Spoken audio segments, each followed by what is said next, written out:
Have you ever stayed up all night to look at the night sky?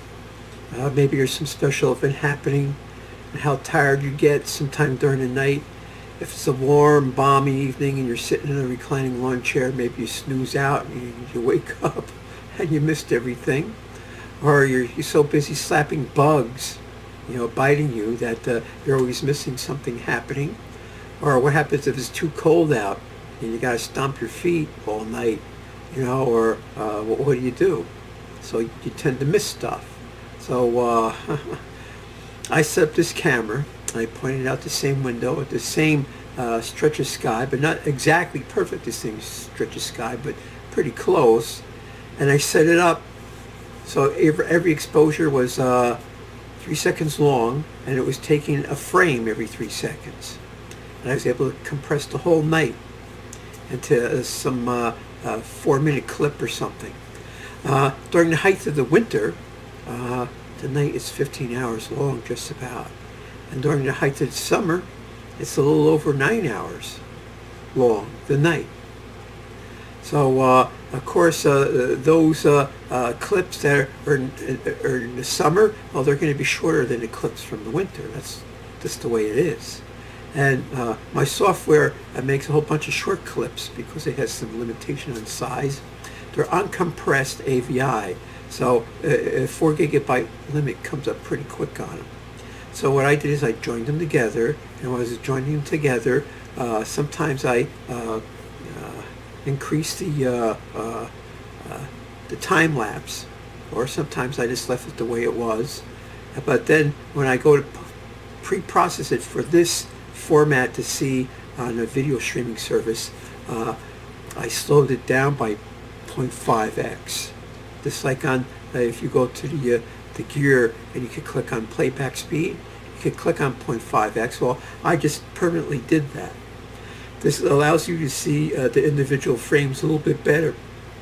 So if you were to go to the gearbox and click on 0.5x, it would slow it down even more and have a more stop motion look to it. But then you could study each individual frame more and see what sort of weird stuff happened. Natural phenomena, man-made phenomena, or unexplained phenomena.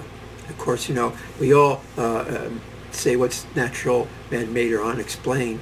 But, you can look at it yourself. I'm going to present a whole bunch of these going back many years, but not continuously. Maybe I did a whole bunch in 2014, then maybe something happened, I didn't get back to it until 2018, and then 2021 like that.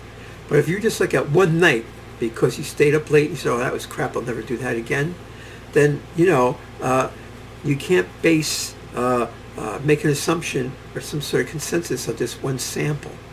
But imagine having hundreds of samples, and then you can just study them, and people can manipulate them, to bring out certain features, which I don't have the wherewithal to do. I mean, it's just taken me a whole bunch of time just to do this. So that's what you gotta watch out for, But here's some data, archive data, a database, a data set that you can look at, and you can look at it like 5, maybe 5 in 1 month, or 5 across maybe 6 months. You don't have to look at all of them, and you say, wow, there is interesting things there. Maybe I should go back and look at them again and see what this is all about, And maybe the sky may look so interesting that you'll actually go out and look at it yourself with a pair of binoculars, or set up a camera, or do something. And then you can compare what I took with what you took. Of course, the thing is, stuff from like 5 years ago, or 8 years ago, or 15 years ago, well, that's in the can. You can't go back. You didn't do anything then. I was doing the stuff then. But moving forward, there may be nights when I'll make a video the same time you make a video, and then we could compare them. I'm 35 miles northwest of New York City, and I get some pretty bad sky glow. And then if the moon is out or some clouds roll by, there's always something that's going to make it less than ideal, but you take it just so you can have it, and even if it's not ideal, you still get some sort of representation of what happened that night. So that's why the more eyes look at the sky is better. And I hope that people will look at the sky and then draw their own conclusions.